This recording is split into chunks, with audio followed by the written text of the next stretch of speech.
Welcome, everyone. I am so excited for you all to meet one of my good friends. We were in high school together. She is now doing some really amazing things in the body fitness and bodybuilding competition, bikini competitions. It's amazing. I'm so excited for you guys to meet her. She is Andrea Johnson, the Andrea Johnson. Uh, let's get to it. You know me, of course, Abigail White from Breath of Life, Intuitive Healing and Guiding Company. So let's get into this. So, Andrea, tell me about you. Tell me about your journey. Who are you? What do you do? All of that. Awesome. Well, one, thank you so much for just having me on. This is incredibly cool. So yeah, we went to high school together. We were French buddies for a while, if my memory serves me correctly. So I'm from Minnesota. I've been working in the fitness space for about 7 years, primarily with Lifetime, which is actually based out of Minnesota. Um, Brief little kind of lively recap after high school. I met a guy, got married. My marriage, we were both working in the fitness industry.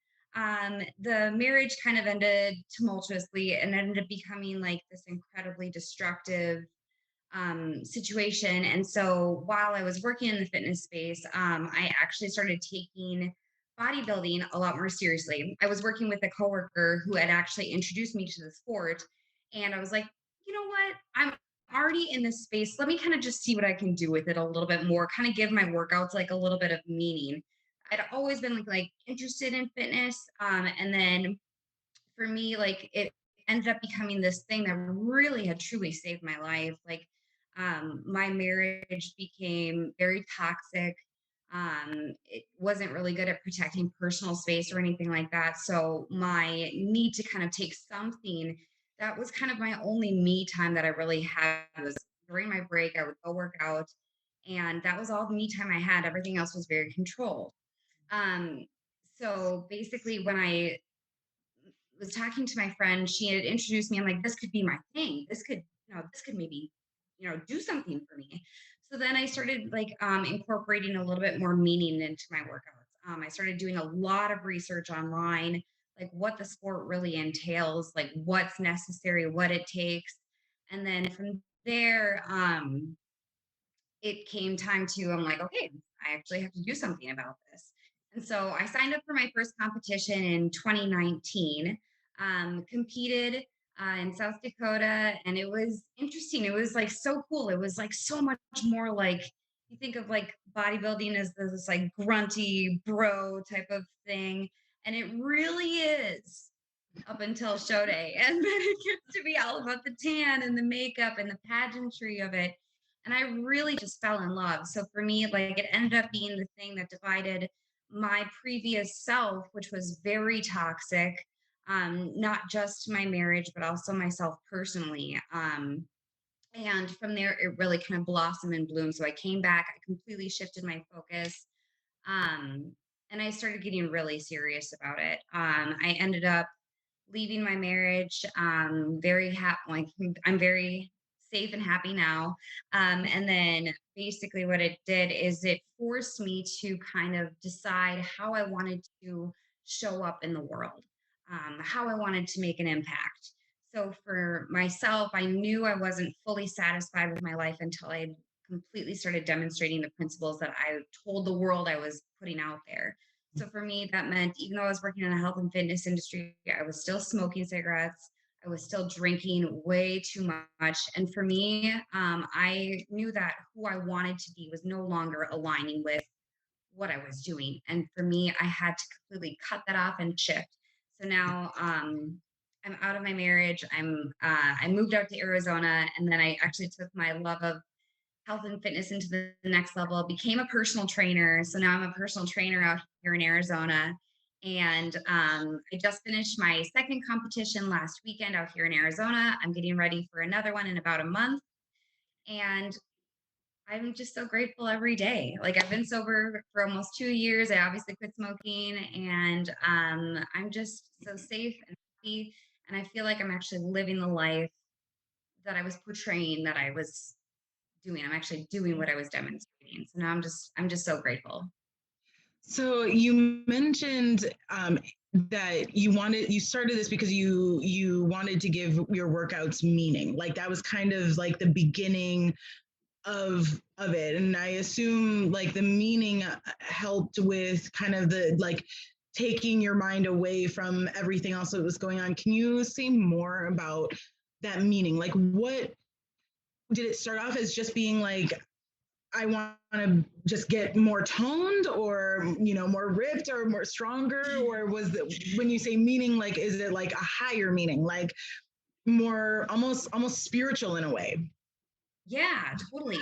So I think for anybody who's like kind of a beginner in the fitness space, if you're just like getting your first membership or whatever at a gym, you have this idea in your mind of kind of where you want to take your body. And as much as people don't want to say it, we are as a society very aware of kind of like how we're perceived physically. So for myself, like I'd always been like not in horrible shape, but not in complete athletic perspective. I was kind of always somewhere kind of just gently in the middle. So for me, like when I say that I wanted to give my workouts more meaning, um, for me, when I got into the health and fitness space, it actually was kind of, I bumped into it by accident because I was actually pursuing a medical interest. Um, and then my transition fully happened. So when I was working out, I was doing my workouts and everything like that. For me, I had always kind of wanted to see how I can push my body, I guess, to kind of see how I can get it to look a certain way. And in hindsight, now I'm very aware of the fact that it was completely like one of those things that you never got satisfied from your childhood. You were just never like validated in that kind of a sense. So for me, I'm like, you know what? I want to be really, really pretty. And I feel like if I'm really pretty, that means I'm really like fit. You know what I mean? That was pretty for me. Mm-hmm. And I was like, I want to be this person. And from there, it kind of took off. So, like, that's how I started in the fitness space. And then when I started working for the gym company, Lifetime, I was just like, you know what? I'm just going to make sure that I fit in here. You know what I mean? If I work at a gym, I've got to be fit. So I've got to be more toned. I've got to have more abs or whatever have you. And Mm-hmm. when I got you usually find that with the gym space that you get a couple of different people. You get like the really strong power athletes, like the people that you see like doing power whatever, like powerlifting, like Olympic lifting, or you get your Yeah. CrossFitters, you get the moms that are like Zumba, you get your yogis, obviously, and then you get your bodybuilders, which are really just people with an interest in aesthetically just like taking their look to the next level. So their performance is primarily based on an aesthetic thing. And for me, it was because I was very insecure growing up. Um, I felt like I needed to fill that void, and that's kind of how it started. And as soon as I realized how good I felt and what kind of discipline it required in and out of the gym to like eat clean, get some good sleep, take care of my mental space. It all just made so much more sense for me to kind of get away from the aesthetics and Mhm. really focus on how it made me feel and what that discipline really meant to me. And it was something I needed in my life, and I didn't know it until I found bodybuilding. Mhm. So knowing that you started in that more almost aesthetic fit in, I need to fit in as well space, how would you say that it has shifted? Like today, what does the bodybuilding, what does the competitions, what I'm I can just see it. I can see that it means something to you, but so it seems different. Like just hearing how you started and seeing what you've accomplished, I just get this sense that it means something different to you now. Can you tell me a little bit about the shift, like what it means to you now? Sure. So like when I first started preparing for my first competition, my ex was not, he said he was supportive, but he wasn't very supportive. He basically tried to talk me out of going that same day of like Mm-hmm. going to my competition. And so for me, it was a dividing line in the sand where I'm like, enough is enough. Like my previous lifestyle, the lifestyle I had with him and who I was, it's not just him, who I was, it just stopped serving me. I'm like, I can't Mm, continue to go through the rest of my life showing up as a coward and doing things that, that are essentially like on my, that are wishes that were on my wish list. I wish I was going to go to the gym. I wish I was like losing that last 10 pounds. So for me, like that line in the sand happened the day that I left for my show. I'm like, this is who I am now. This is how I mm, choose to represent myself. And for me, it gave me a chance to finally stand up to someone who was really controlling a lot of my adult life for so long. So as soon as I said, mm, this is my boundary, this is who I want to be now. And for me, it gave me that sense of not pride, it's not an ego thing, but it allowed me to feel like myself. So like there's a mm. saying by Gandhi that your happiness is when what you do and what you say are in alignment. And that's how I really feel. I had to be in a line to feel like I was worthwhile. Like I had a reason to be on the planet. Yeah. It's amazing how many people feel that way. I feel like when I talk to people about fitness or about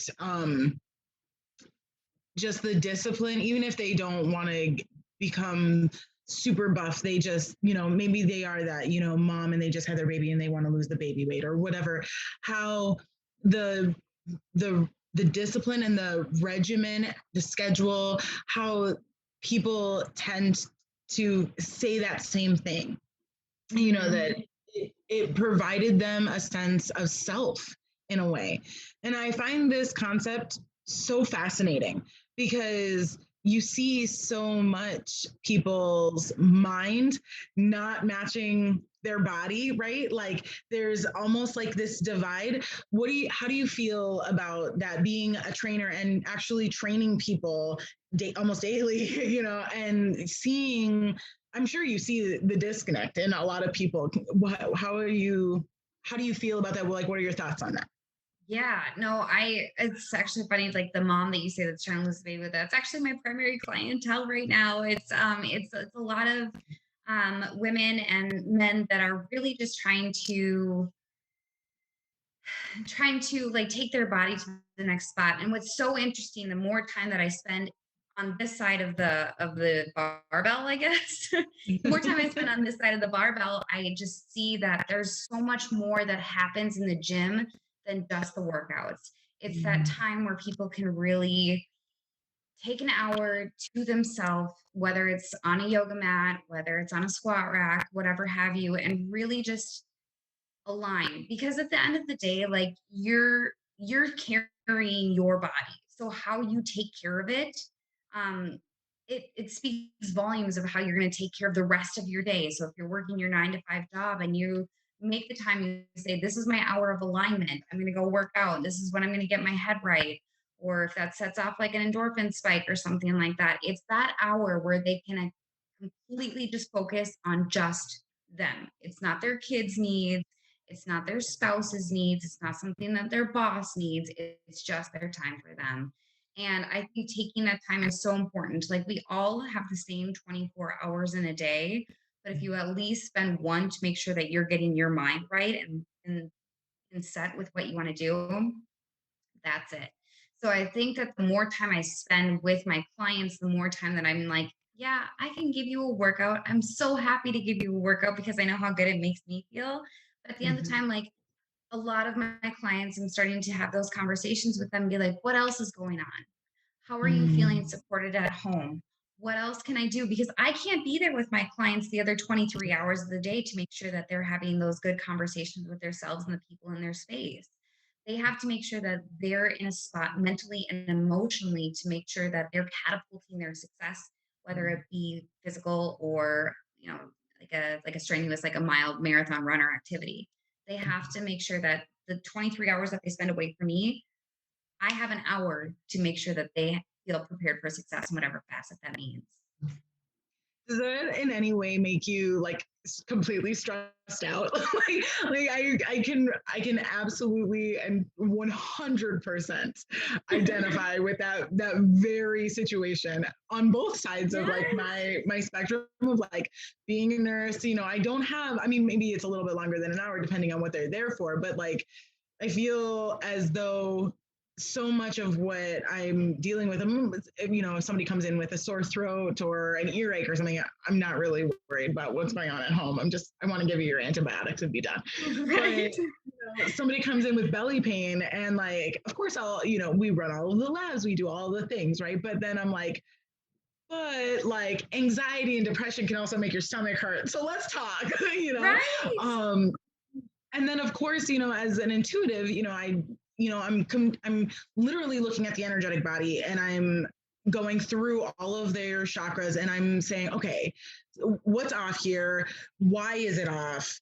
You know, what was going on in your life or in your sphere that is making you feel not so confident, right? And so I very much can understand it. I feel like more and more there's every job is becoming more therapy.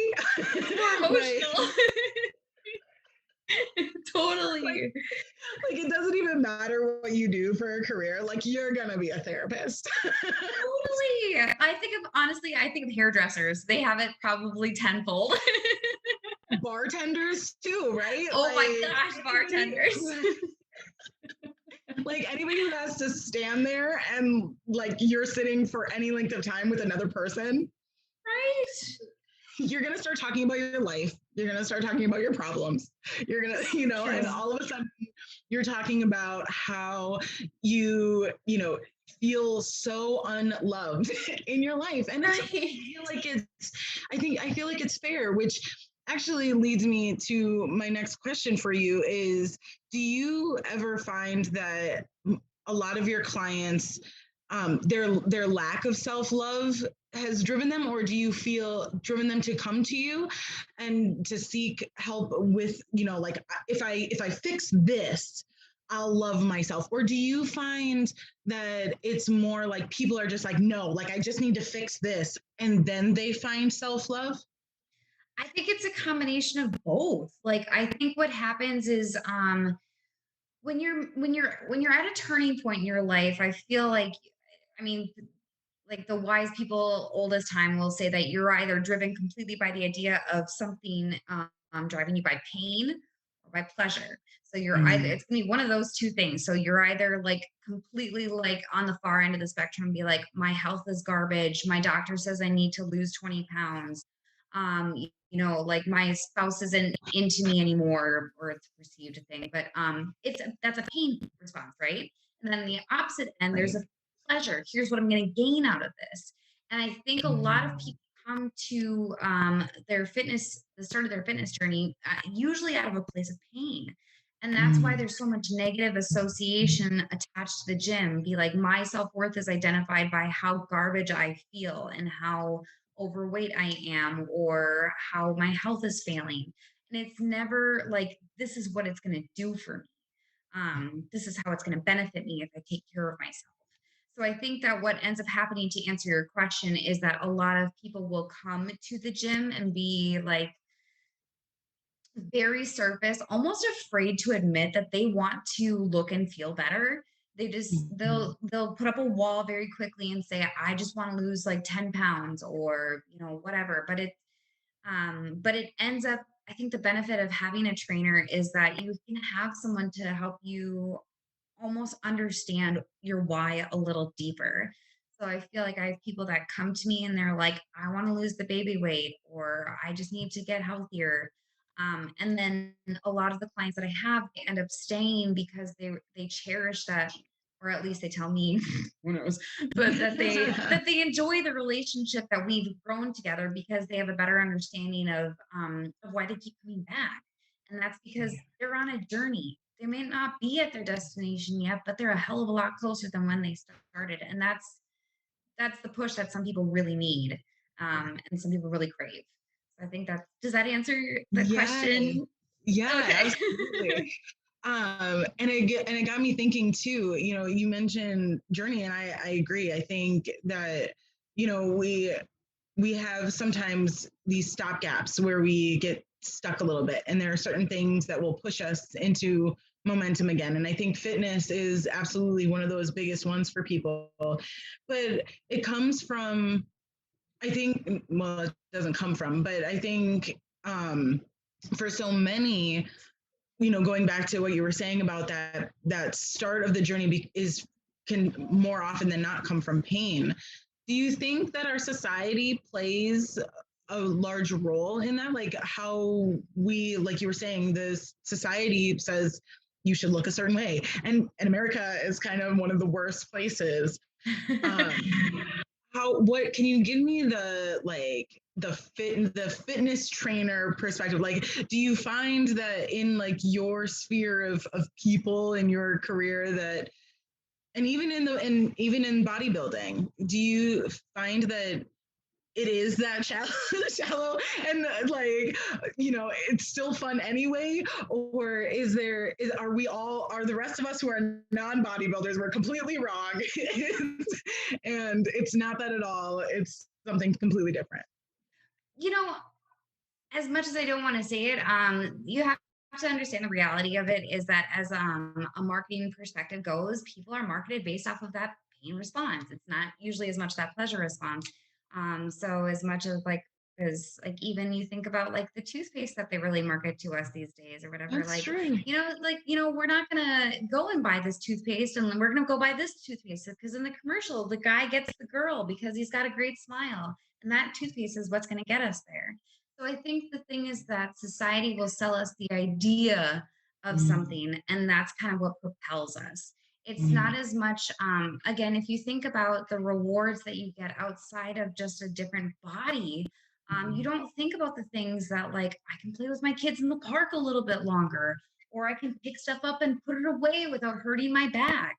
Um, so, like, as much as I don't want to say it, I think it's very fair to say that a lot of the drive that we have towards our bodies is purely aesthetic. And um, again, that's part of the reason why, like, you don't want to have those conversations. Be like, it's okay to say you want to look better, but mm, like the thing is that the more time you spend in the space, the more you realize what benefit you have outside of that. So for me, for example, when it was like a bodybuilding thing, it started off as an aesthetic thing. Now, for yeah. me, I think the thing that I've benefited more so out of long term is the discipline that I didn't know that I had. Like it's Mm, getting to the gym when I don't want to.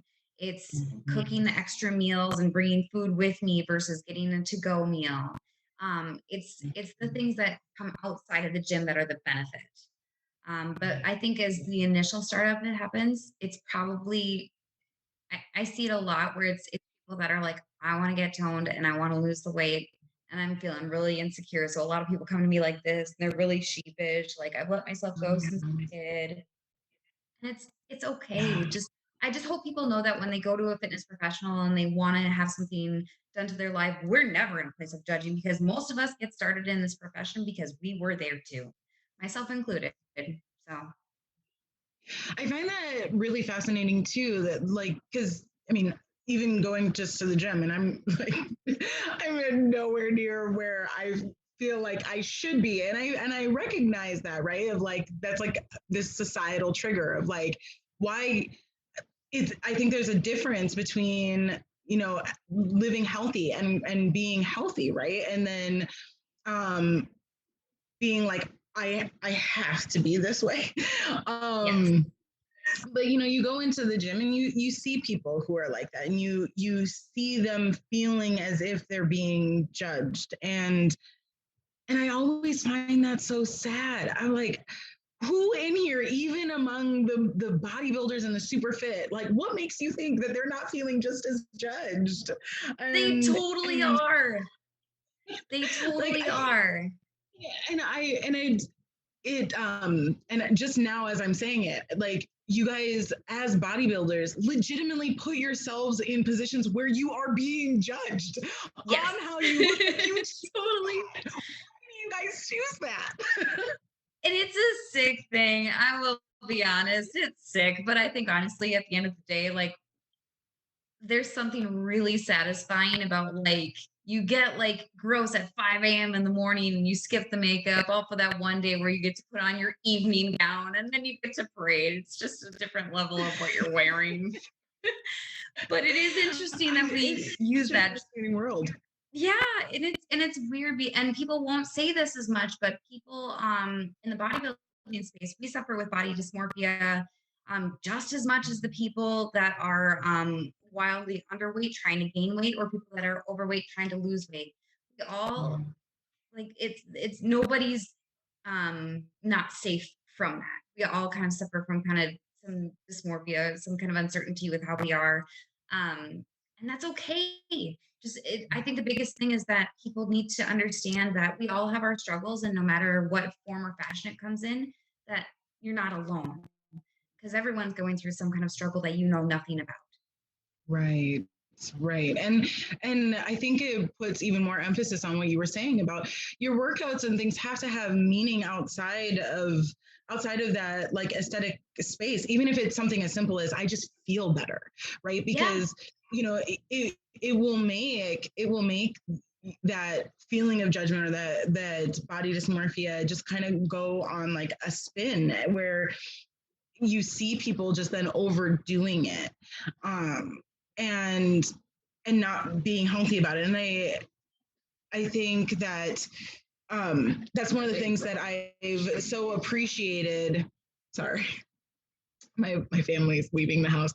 It's Um, okay. I, I think that that's one of the things that I find so fascinating about watching your journey through social media is that it seems so balanced. Like I see the meals that you're making, the groceries that you buy, the like prep videos for like, you know, banana bread or whatever that you made the other day. It looks Did you try absolutely delicious. it? I haven't tried it yet. I did like take down the recipe though because I was like, this would look so good.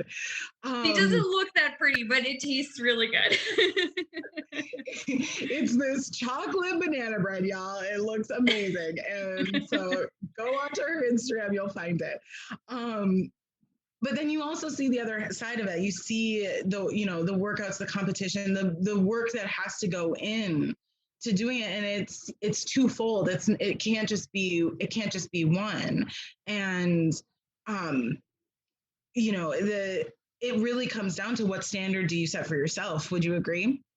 Oh my gosh, changed my life with what you just said. I think that's the biggest thing is that you have to look at yourself and kind of like think about what it is as far as like the quality of your life you want to get out of what you're doing. Like you were talking, you said just a little bit like the should thing, like, and I think of this thing every time where we should all over ourselves. You know what I mean? Mm, Like we should go work out or we should eat better or we should go to the office quicker. But really it comes down to what your standard is. And one of the biggest things that changed my life was something by Tony Robbins. And it was the thing is that if you want to see a dramatic shift in your life, you have to raise the standard of your life. Like you mm. have to say that this is completely like where it has to be now, and you don't accept anything below that. You go to your workouts, you make your meals, you show up to the gym, you drink your water, things like that. Those are your standards, and your life will never be the same. Do you find a lot of bodybuilders or just fitness instructors, there's the word I was looking for, instructors in general, do you find them having that good balance? Do you find that there's, like you were saying, you get your body right and you get your mind right and you get your home right? Do you see that often? Is that kind of the standard among the fitness world? I don't think it's the standard, but I wish it were. And that's just being honest. I think that there are still some people where they'll be cyclically in the either the disordered eating habits or they'll be, using steroids. But I think what's cool is that is the more open that people get on social media and the more that people like have like a conversation, be like, this is where I'm struggling today. I think that kind of bridges the gap. So I think that there's more and more people out and coming that are willing to say, hey, I'm struggling, but I'm doing this for a reason. And I think that realness is what's making a lot of people feel more brave. That vulnerability is what's making people feel more brave. Yeah. But bodybuilding is not innocent by any stretch of the imagination. Fitness instructors, personal trainers, I feel like they're a little bit more balanced. But bodybuilding as a whole is quite an extreme sport. But I feel Mm, like the more people that I spend my time with, trainer to trainer or instructor to trainer, whatever have you, um, they definitely have a lot more balance. mm, So people in the gym space, I will say, have more balance. But again, bodybuilding is quite extreme as a sport, so there's more people becoming more balanced. But I mm. think it's only when they're feeling they're in a safe enough space to say where their struggles are. Yeah, yeah. It speaks so much um, to going back to that like therapy piece, right? Like Yeah. you have to be vulnerable, and I find it fascinating. I like watching your journey this year with your second competition, watching watching you cut, watching you put on the muscle, and then seeing like competition day for you.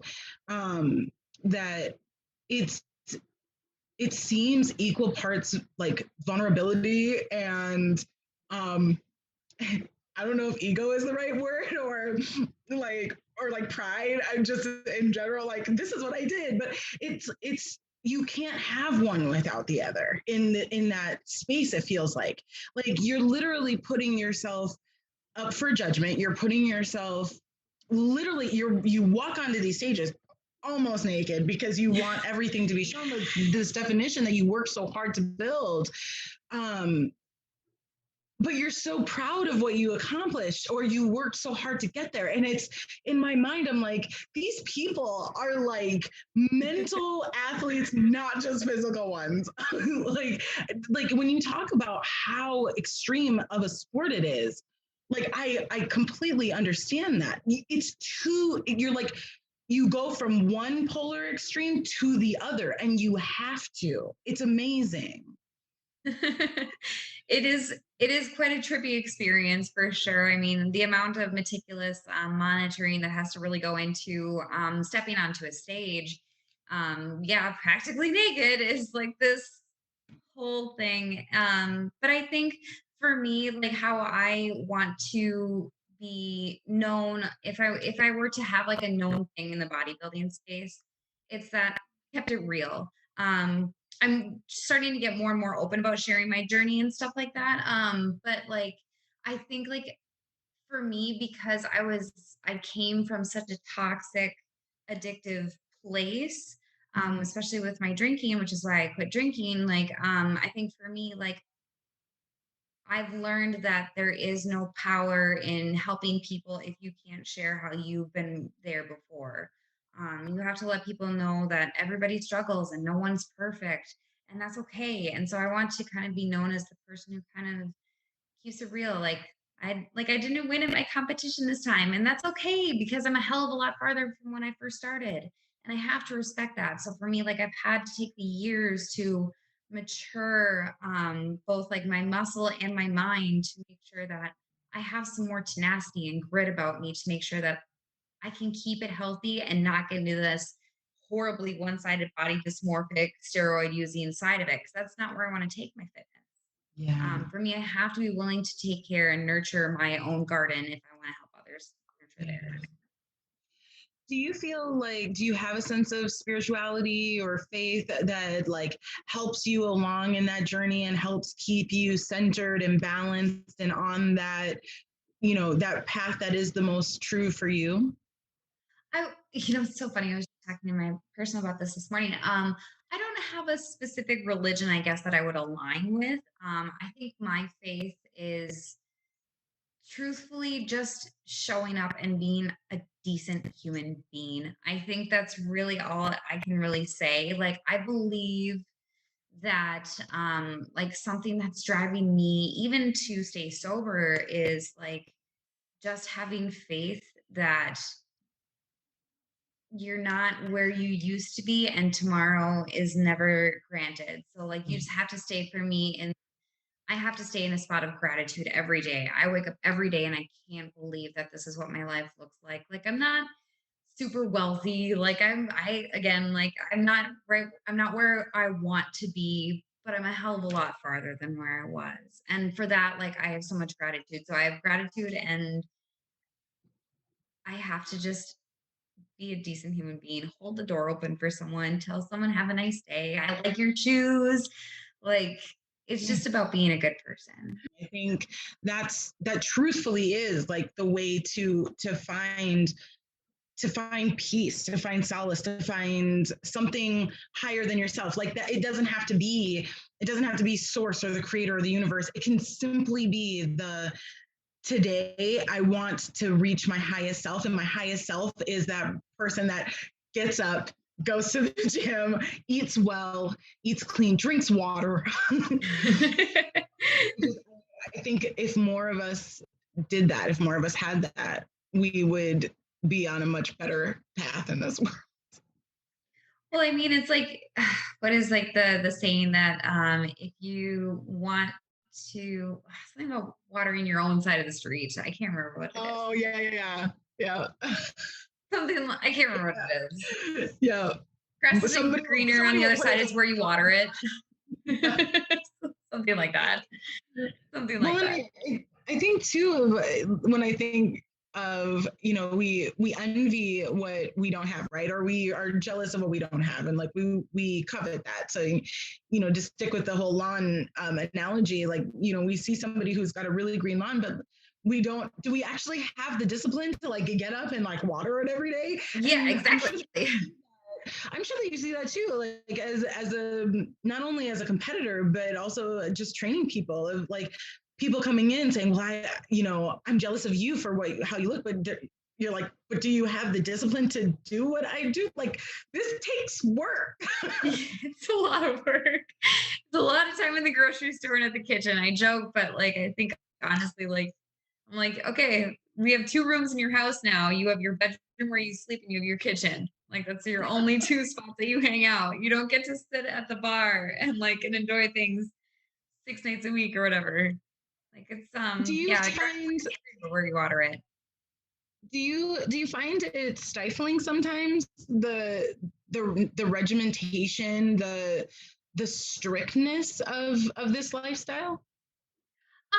I used to. I was just like, dang, I can't believe how much time like I really spend in the kitchen and how much work it is. Like I have to wake up like an extra, I have to devote like a couple of hours like making all my meals for the week or whatever.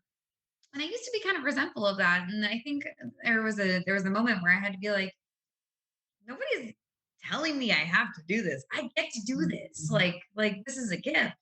Like it's cool. And so like I think the only time that I ever felt like really like burdened down by it was when I was just getting started because I didn't want to sit in the kitchen and I didn't want to like take time away from the TV and stuff like that. But now like it becomes like it's like a habit. Anything over time, like it becomes second nature. So like now, like in my competition season, it is very meticulous. It's weighing every single thing that you eat or that you drink or like the salt and stuff like that that you put or the sauces that you use.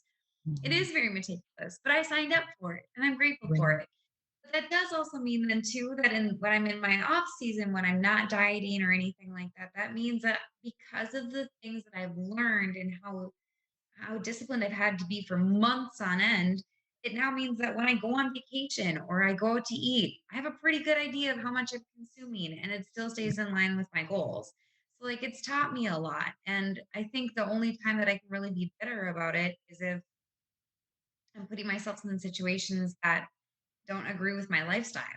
So, like, for example, like if I had a group of friends or something like that that, was constantly mocking this, like, I can't believe that you bring your own food with you when we go to the movies, or, family members at holiday be like, I can't believe you're not eating this. Why aren't you eating this?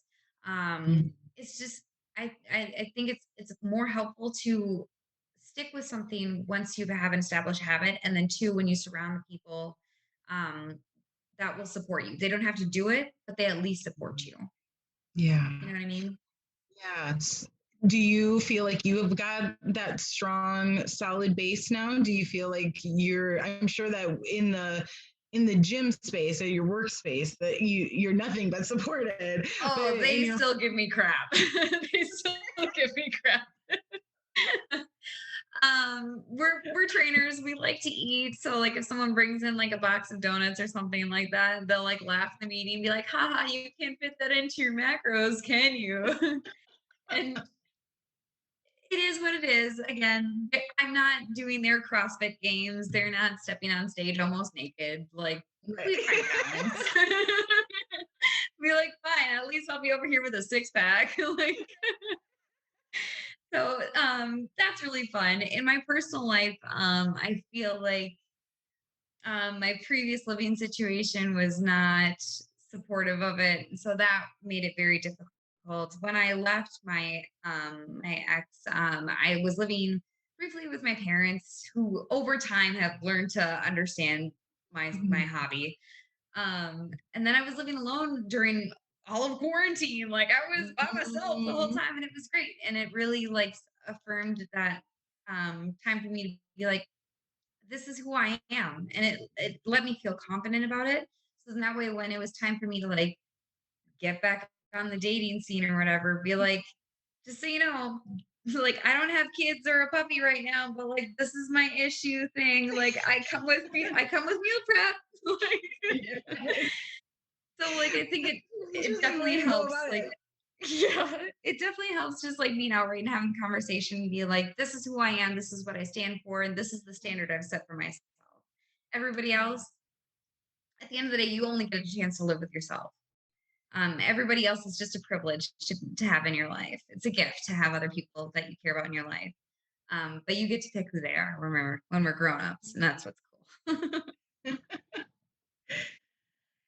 Oh my gosh, I feel like I've learned so much, so much about the this world that you live in. What is the thing that you tell your clients when they're just starting off with you? Do you start from a place of like what are your goals, or do you start from a place of like tell me what your life is like and I'll meet you where you're at type deal? Is a combination of multiple things? Like as I was saying, I've learned so much, but I feel like that and maybe others might be interested in this as well, I don't know, but where for you, like can you say, like I know that you've talked about how you started, but how do you start people off on this journey? I think the biggest thing is when I meet someone new for the first time and they come in and they're doing this again, they're really wall up, they don't want to talk. I think the biggest thing is letting them know that I'm not coming from a place of judgment. Um, I start by like kind of easing the conversation. I think that definitely helps people kind of relax. But at the end of the day, like I want to know, like, so why are you here? Mm-hmm. And then don't say anything. You just let them talk. And I think that that's the biggest thing because the the truth is that nobody likes an awkward silence. But as soon as they start to open up and they know that they're safe with their vulnerable spot, with their mommy weight they want to lose, or those extra 5 pounds they want to lose, or whatever, um, I'm not here to judge them. I'm here to listen, and that's really all that it comes down to. It's just anybody can kind of give you a program online, I guess. You know, you can find stuff on Pinterest for your workouts. But at the end of the Mm-hmm. day, like your needs emotionally and physically are my pride and joy to take care of. And it's a privilege to get to work with people that want to change their lives better. So So amazing. I wish that we lived in the same state again. I'm sorry, I just moved here. But if you're in the area, please hit me up and I'd love to have you. It would be so cool. We can go through a workout together or I can make you Oh, banana bread. please, please. I've gone into this like there was a during the quarantine year, I basically like buckled down and like did a bunch of like hit and strength conditioning stuff. And now I've like transitioned into this whole yoga in my life to like try to like recenter me and like keep me still. And I ended up my ankle has just a twinge of the tendonitis in it, and Okay. so I've been like resting it, and that, like, doing a lot of like walking to kind of like compensate for the fact that I'm not doing a lot with my body right Walking now. is amazing. But I am like I recognize how over the past 3 years of just very consistently working out and doing more, definitely nothing as heavy as you do, definitely not, but doing it fairly consistently, I can feel in my body that I'm not I'm not doing what I know I should be doing. And when I say that, of like what I know my body needs, like how it feels good, like I get it when you say like you do feel better, and it's a revelation for you of, oh my gosh, like this is what my body can accomplish, like this I Yeah. can, you train to, and then you're like, wait, like I can run faster, I can do more push-ups, I can lift more, and it's fascinating to feel that in your body.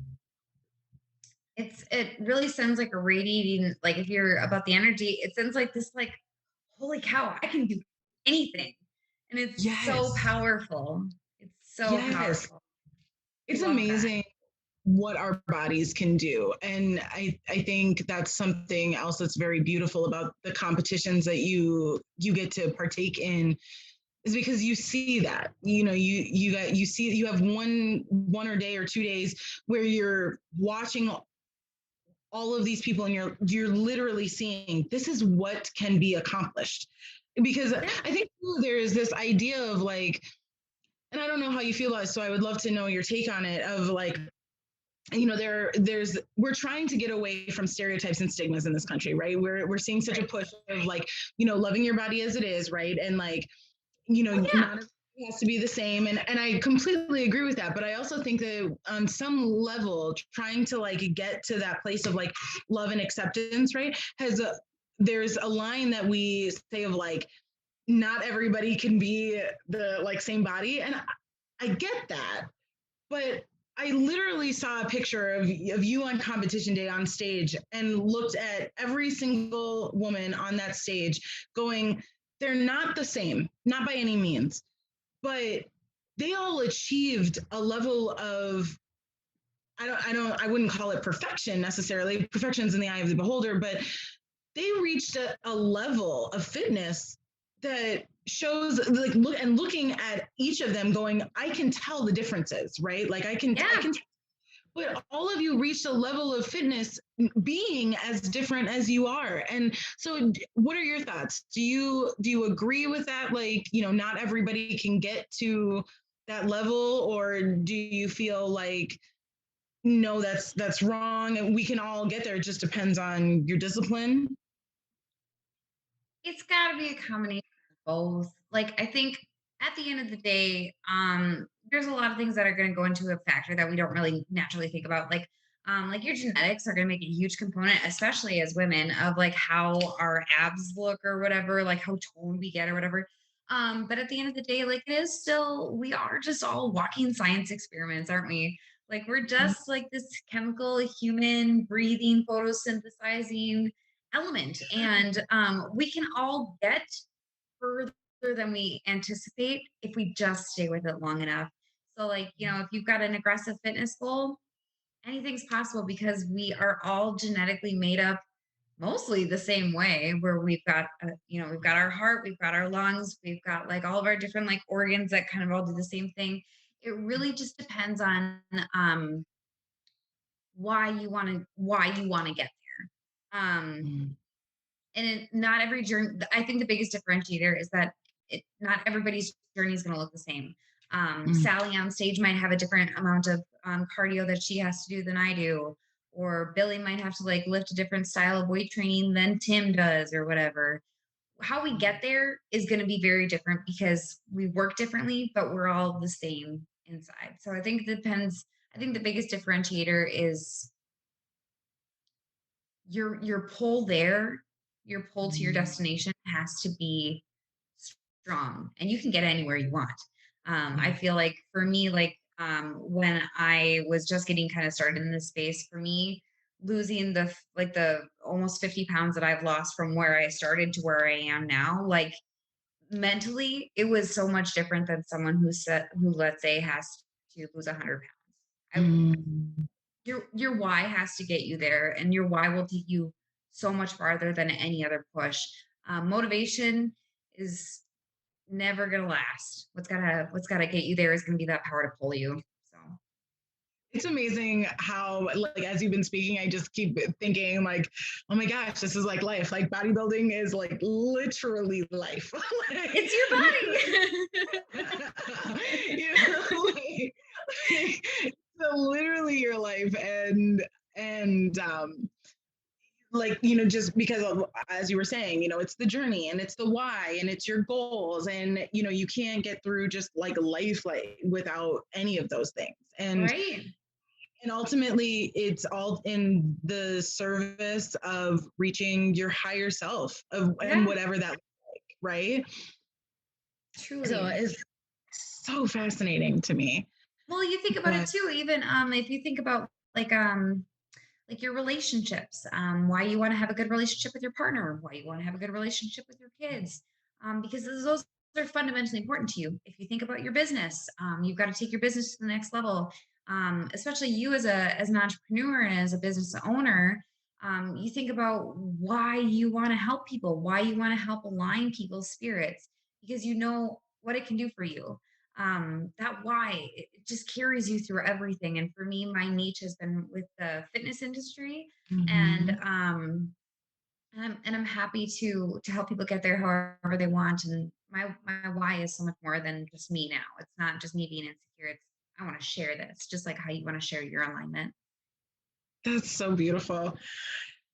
Andrea, thank you so, so much for sitting down with me and talking to me and telling us all about this wonderful journey that you've been on, and giving us a few tips on how we can get there too. And I'm just so, so blessed to have you in my life and to be able to know you. And I Oh, just look forward to seeing how much farther you can go. I know that it's not going to be too long, and all of a sudden I'm going to be seeing you with, I don't know if they do ribbons or trophies or what, but it is, I know you're just gonna be so fabulous. You oh, already. thank you. Thank you. Thank you. And same to you. I wish you just like all of the best with your endeavors and your alignment goals. Thank you.